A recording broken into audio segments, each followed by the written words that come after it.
Friday, late afternoon. The sky over Beaufort was streaked with the pale gold of a waning sun when Clara Whitmore stepped off the small coastal bus and onto the familiar sandy road that led to her beach house. A soft breeze carried the scent of salt and wild jasmine, and for the first time all week her shoulders eased. She had been counting down the days to this quiet weekend, dreaming of mornings with coffee on the porch and long afternoons, with the tide creeping lazily up the shore. This house was more than a house to her. It was the place she and Samuel had built from nothing, the place that had held their laughter and their plans, their small victories and their biggest heartbreak. Samuel was gone now. 18 years since a highway accident stole him from her, but the house remained, a steady heartbeat of the life they once shared. Clara adjusted the strap of her worn leather bag and unlocked the gate.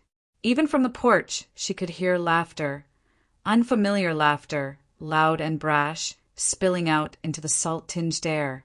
Her brow furrowed. When she opened the front door, the world tilted. Inside, the dining table was dressed with her best linen tablecloth, the one she had stored away after Samuel's funeral. Crystal wine glasses, a wedding gift from her parents, caught the dying light from the windows. And around the table, sipping wine and passing platters of seafood, sat Caroline's family. Caroline, her daughter-in-law, turned at the sound of the door. She wore a wide-brimmed sun hat and a linen dress the color of ivory. Her smile froze the moment she saw Clara. "What is this old woman doing here?" she said, the sweetness in her voice evaporating into something sharp and cold. "Leave at once." The room fell silent. Caroline's parents averted their eyes. Her sister poured another glass of wine. And David, Clara's only son, the boy she had raised alone, the boy whose college tuition she had paid by pawning her engagement ring, stared at the floor. He said nothing. For a heartbeat, Clara couldn't breathe. It wasn't just the words. It was the ease with which Caroline had spoken them, as if Clara were a stranger trespassing. The ache that rose in her chest was old and familiar, the same ache she'd felt the first time Caroline had suggested she visit less often, the same ache she'd swallowed each time David had agreed. But Clara didn't cry. She didn't raise her voice. She set her keys gently on the entry table and smiled, a small, steady smile that didn't reach her eyes. "Don't worry, Caroline," she said softly. "I'm leaving." And she walked out. The sand was cool beneath her bare feet as she stepped onto the shore. The tide lapped at her ankles, pulling gently before rolling back toward the horizon. Clara breathed deeply, the salt wind filling her lungs. Samuel's voice echoed in her memory. People mistake humility for weakness. Even the tide retreats before it roars. She looked back at the house, her house, and felt the ache settle into resolve. This wasn't surrender. This silence wasn't defeat. It was the gathering of something older, deeper, stronger. The tide was pulling back, and when it returned, it would come with all its force. That night, Clara sat by the small window of a weathered inn tucked behind Beaufort's main street, listening to the distant rhythm of the tide. A single lamp cast a pool of golden light across the quilt on her bed, and the air smelled faintly of magnolia and salt. She could not bring herself to go home, not tonight. The image of Caroline's cold eyes and David's bowed head still lingered, raw and heavy, but beneath the sting there was something steadier forming. Her gaze drifted to the horizon, where the moonlight shimmered over the dark water, and her mind wandered back to the beginning, back to when the beach house was nothing more than a dream whispered between two exhausted young people. She and Samuel had started with nothing. Their first apartment was a drafty one-bedroom over a bakery in Charleston, its walls thin enough to hear every conversation on the street below. Samuel worked double shifts at the shipyard, and Clara cleaned houses while studying bookkeeping at night. They saved every spare dollar in an old cigar box under the bed, watching the pile grow slowly over the years until, one spring afternoon, they signed the papers for a narrow plot of land overlooking the Carolina coast. They built the house together, plank by plank, nail by nail. Samuel spent weekends hammering and painting. Clara stitched curtains by hand. When the final shingle was laid, they stood barefoot on the porch with paint on their skin and tears in their eyes. "This is ours," Samuel had whispered, his arm wrapped around her waist. "No one will ever take it from us." But Samuel had been gone for 18 years now. A sudden collision on the highway had stolen him from her, leaving her with a 10-year-old boy and a house too quiet for its own echoes. That night, with David asleep in his room and the surf whispering against the shore, Clara had made a promise aloud. "This house will always remain ours. I'll protect it for both of us." And she had kept that promise. She sold her engagement ring to cover David's tuition when scholarships fell short. She picked up weekend shifts at the library to afford his textbooks. When he walked across the stage at graduation, she clapped until her hands hurt. And when he brought Caroline home, sharp-tongued, expensively dressed, and already speaking of future plans, Clara had welcomed her with grace, despite the unease curling in her gut. It didn't take long for Caroline's influence to seep into every corner. First came the gentle suggestions that Clara should rest more and travel. Then, subtle changes, holidays celebrated elsewhere, visits trimmed down to polite drop-ins. Finally, the message was clear. She was no longer central. She was a guest. And through it all, Clara stayed silent. She did not argue, did not plead. She watched. She learned how Caroline spoke, how she maneuvered, how she drew David closer with one hand while pushing Clara away with the other. Now, in the quiet room above the cobbled street, Clara's reflection in the window did not look defeated. It looked deliberate. "When a woman like me is silent," she thought, her lips curving into the faintest hint of a smile, "she's calculating the exact weight of her next move." The first light of Saturday crept gently over Beaufort, washing the marshes in soft shades of pink and gold. Clara had barely slept. The memory of yesterday's humiliation replayed again and again, but beneath the ache there was now a current of steel. At dawn, she reached into the bottom drawer of her travel bag and pulled out a worn leather folder. Inside, wrapped in the same parchment-colored envelope Samuel had chosen decades ago, was the deed to the beach house. Her name, Clara Whitmore, stood alone on the page. No co-owner, no secondary signatory, just her. She traced the ink with a trembling finger, remembering the day David had asked her to add his name for convenience. It had been right after his wedding. Caroline had spoken gently then, with that rehearsed sweetness that always felt a shade too polished. "It's just paperwork, Clara," she'd said, "for the future." But something deep inside Clara had resisted.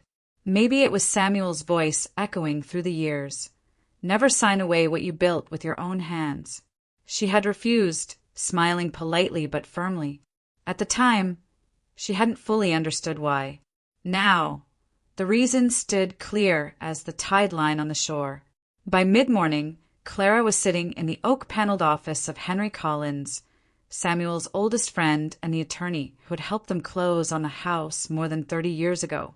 Henry was older now, his hair almost white, but his handshake was still firm and warm. He read the deed twice, then looked up at her with a slow nod. "It's yours, Clara, entirely. Anyone living there without your consent is, in the eyes of the law, an unauthorized occupant." The phrase, unauthorized occupant, rolled through her mind with a strange, satisfying weight. Together, they mapped out the next steps. Henry would prepare the necessary notifications and advise the Beaufort County Sheriff's Office that Clara might request a civil standby should she decide to reclaim her property in person. There would be no accusations, no drama, only procedure. Clara would arrive with her deed in hand, present her ownership, and request that those without permission leave. If they refused, the sheriff's deputies would ensure the law was followed, calmly and without spectacle. "No drama," Clara murmured, echoing Samuel's favorite phrase whenever storms, literal or figurative, gathered on the horizon.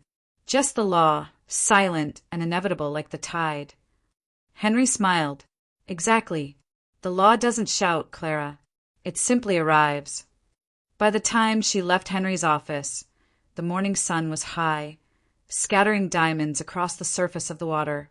Clara walked slowly back toward the inn, her resolve deepening with every step. The humiliation of yesterday no longer stung. It had hardened into clarity. That night, she slipped beneath the crisp sheets and closed her eyes. For the first time in years, her breath was steady and deep. Tomorrow, she would return to the house that Samuel had built and that she had kept alive through every sacrifice. Tomorrow, she would speak, not with raised voices or bitter words, but with the unassailable language of ownership and law. And when her silence finally broke, it would not sound like surrender. It would sound like the tide coming home. Saturday morning rose over Beaufort, wrapped in a soft mist, the kind that blurred the line between water and sky. Clara stirred her coffee slowly, watching the steam curl upward from the chipped mug on the inn's wooden table. She felt no rush. Every movement that morning was deliberate, measured, the calm, patient breath before the tide turned. At 8:15, her phone buzzed. Caroline's name flashed on the screen. For a moment, Clara considered ignoring it, but then she pressed accept. Caroline's voice was syrupy sweet, every word lacquered with false concern. "Clara, darling," she cooed. "About yesterday, things got out of hand. We'd love for you to come back today. Lunch is at 1. We can make it right." Clara smiled faintly, though there was no warmth in it.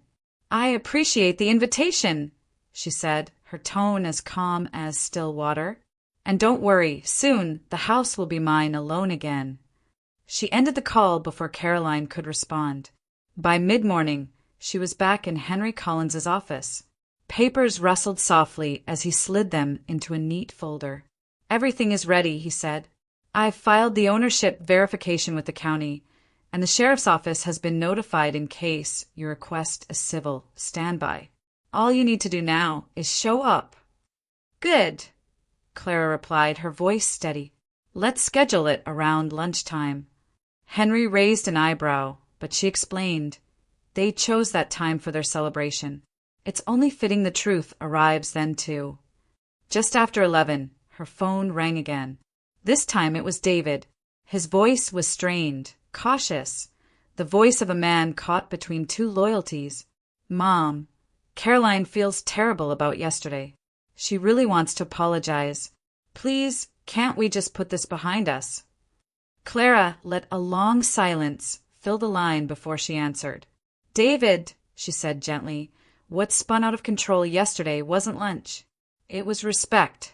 And that isn't something you fix with an invitation and a plate of food." He said nothing. She could hear him breathing on the other end, the weight of his choices pressing down. "I hope one day you understand," she added softly, then ended the call. By noon, the coastal air had warmed, carrying the scent of salt and sun-bleached wood. Clara stood at the edge of the inn's porch, the folder with her deed tucked securely under her arm. In the distance, faint but unmistakable, came the low hum of a Beaufort County Sheriff's vehicle approaching along the narrow road that led to her property. Her pulse remained steady. There was no triumph in her chest, no bitterness, only a quiet certainty, the kind that comes when justice is no longer a wish, but an inevitability. Clara closed her eyes and breathed deeply, the same way she had the day Samuel hammered the final nail into their home. Tomorrow had already begun, and this time she would not be the one standing on the outside of her own door. Saturday afternoon was bright and windless when Clara turned onto the narrow lane that led to the beach house. The tide was low, exposing dark ribbons of salt marsh beyond the weathered fence. In her hand, she held the worn leather folder containing the deed, the paper that bore her name alone.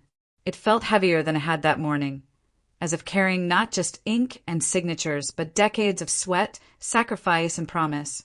The sound of laughter floated through the open windows before she even reached the porch. Caroline's family was still there, still celebrating as though nothing had happened. Clara climbed the steps, her heartbeat steady. She paused at the door, inhaled deeply and pushed it open. Conversations stuttered to silence. Forks hovered midair. All eyes turned to her. "I need everyone to leave," Clara said, her voice even and measured, carrying through the room like a steady tide. "This home belongs to me. You are here without my permission." Caroline's smile twisted into something brittle. "You can't be serious," she scoffed. "We're family. You wouldn't throw us out like criminals." "I am serious," Clara replied, "and I am not throwing anyone out. The law is." As if on cue, 2 deputies from the Beaufort County Sheriff's Office stepped through the doorway. They had arrived quietly, without fanfare, hats in hand, and spoke with calm professionalism. One deputy addressed Caroline politely, explaining that the property's legal owner had requested that all unauthorized occupants vacate the premises. "We're here to make sure that happens peacefully," he said. Caroline sputtered indignantly, glancing around the room for support, but no one spoke. Her father muttered something under his breath. Her sister avoided her eyes. And David, dear, conflicted David, was nowhere to be seen. Within minutes, the party began to dissolve. The clinking of glasses stopped. Platters were hastily covered, bottles corked. Caroline, still muttering about injustice, swept past Clara with a glare sharp enough to cut glass. The deputies thanked Clara for her cooperation and left as quietly as they had come. Then there was silence. No chatter, no laughter, only the rhythmic whisper of waves beyond the porch. Clara stood in the stillness, letting it wash over her. Slowly, she crossed the room to the mantel where a framed photo of Samuel smiled back at her, paint splattered from the day they'd finished the house. She touched the glass gently. "I did it," she whispered. The front door slammed. David stormed in, his face flushed. "They were humiliated," he shouted. Clara turned to him, her expression unreadable. "And you think I wasn't humiliated," she said quietly, "when your wife told me to disappear from my own home?" David's anger faltered. Clara crossed the room and retrieved a small sealed envelope from a drawer. The handwriting on the front was Samuel's. "He left this for you," she said, pressing it into his hand. "He asked that you read it if this house ever stopped feeling like a home." David tore it open. Samuel's words poured out, stories of sacrifice, dreams forged plank by plank, the love that built these walls. And a final plea: remember what this house cost, and honor it with how you treat it. Tears slipped down David's cheeks. "I didn't realize," he whispered. "You can earn this house back," Clara said softly. "Not with gifts. With time. With presence. With respect." Outside, the tide had begun to rise again. 3 weeks passed, and with them came a rhythm Clara had almost forgotten. The house, once echoing with silence and resentment, now breathed again with small, steady acts of care. David came nearly every evening after work. He trimmed the hedges, mended a broken window frame, and oiled the hinges that had squeaked for years. At dinner, he brought takeout from town, and they ate together at the old pine table Samuel had built, sometimes speaking, sometimes just sharing the comfort of quiet company. For the first time in years, Clara saw glimpses of the boy she had raised, the boy who used to help her paint shutters, who once picked wildflowers from the marsh to brighten her kitchen. His laughter came easier now, less weighted by the tension that had clung to him in Caroline's presence. With every shared meal and every small repair, Clara felt something mending inside her, too. It was a Tuesday afternoon when the fragile balance shifted. Clara had been sweeping the porch, the warm salt air pressing against her skin, when a shadow fell across the steps. She looked up and there was Caroline, but not the Caroline she remembered. No gleaming jewelry, no perfected smile, no air of superiority. She looked tired, her shoulders drawn inward, her eyes rimmed with shadows. "Clara," she began, her voice unsteady, "I need to talk to you." Clara leaned against the broom handle, studying her carefully. "You've already said plenty," she replied. Caroline swallowed hard. I was wrong. About everything. About how I treated you. About how I treated David. I thought if I kept control, if I kept the upper hand, I'd never be left behind. I didn't understand what it meant to love without dominating. Her voice cracked, and for the first time, Clara saw not arrogance but desperation. Is that remorse? Clara asked quietly, or fear? Caroline hesitated, her lips trembling. Both, she admitted. I don't know how to separate them, but I know I lost something worth more than pride. The porch was silent except for the cry of gulls overhead. Clara let the moment stretch, the weight of years pressing between them. She thought of Samuel's letter, of David's tears, of the sacrifices she had made to keep this home alive. Part of her wanted to turn away, to let Caroline sink into the ruin she had created. But another part, the part forged from Samuel's steady kindness, reminded her that listening did not mean surrender. Finally, Clara spoke, her voice measured. You may speak with David, but do not expect things to be as they were. Some doors, once closed, do not open the same way again. Caroline's eyes filled with tears, but she nodded. There was no triumph in Clara's tone, no vengeance, only truth. And as Caroline turned toward the path, Clara felt the air shift. The tide once again was changing. Late that afternoon, the sound of tires crunching against gravel carried up the path before David appeared at the edge of the porch. He froze when he saw Caroline standing there. For a long moment, the three of them simply stared at one another, the silence stretched tight and brittle, like a thread ready to snap. What is she doing here? David asked finally, his voice low, wary. Caroline stepped forward, hands clasped tightly in front of her.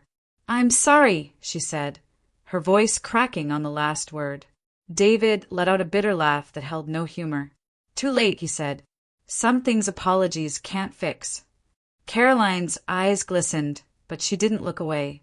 I know, she whispered, but I needed to say it anyway.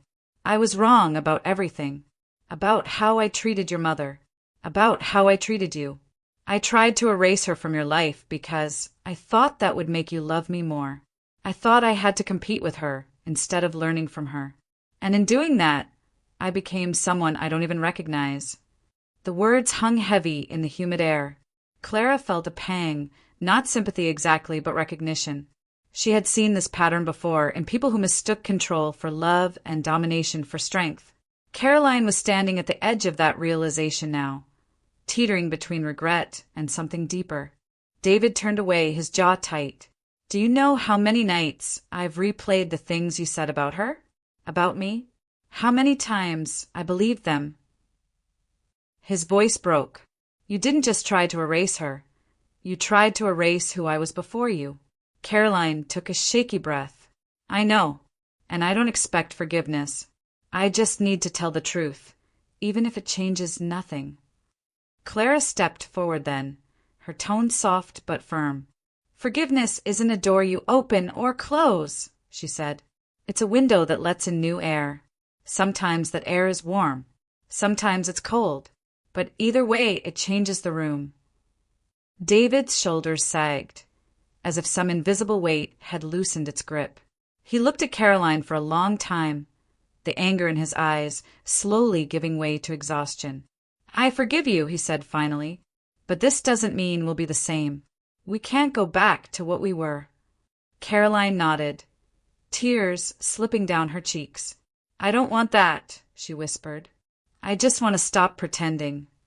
There was a pause, and then David stepped forward. It wasn't a grand embrace, just a brief, hesitant hug, the kind that acknowledged what was broken without promising to fix it. Caroline clung to him for a heartbeat before stepping back. I'll go now, she said softly, and she did, her footsteps fading down the path. David stood there long after she was gone, staring out toward the horizon where the sea met the sky. He looked lighter somehow, not healed, not yet, but freer. And Clara, watching him from the porch, knew that something had shifted. The tide, relentless and steady, was still coming in. A week later, The chapter that had hung over Clara's life for years quietly came to a close. Caroline moved out of Beaufort altogether, leaving behind no forwarding address. Just a brief letter apologizing once more and explaining that she needed to start over somewhere far from the weight of her mistakes. Clara folded the letter without resentment. There was no anger left in her, no lingering bitterness. That heaviness had lifted the day she reclaimed her home. What remained now was space, wide, quiet space for new air to move through. The house itself seemed to exhale. Sunlight streamed through windows that Caroline had once insisted on covering with heavy curtains. The scent of rosemary and salt drifted from the garden David had begun tending again, reviving the patch of earth Samuel had once loved. On some evenings, David arrived with groceries and insisted on cooking dinner himself. Recipes he remembered Samuel teaching him when he was a boy. The meals were simple, but they carried a weight far deeper than their ingredients. Clara found herself smiling more often in those days. The silence in the house no longer felt like absence, it felt like peace. She and David talked more, too, not about the painful recent past, but about memories long buried under years of distance. They spoke about Samuel's corny jokes and his stubborn refusal to ever replace his old fishing hat.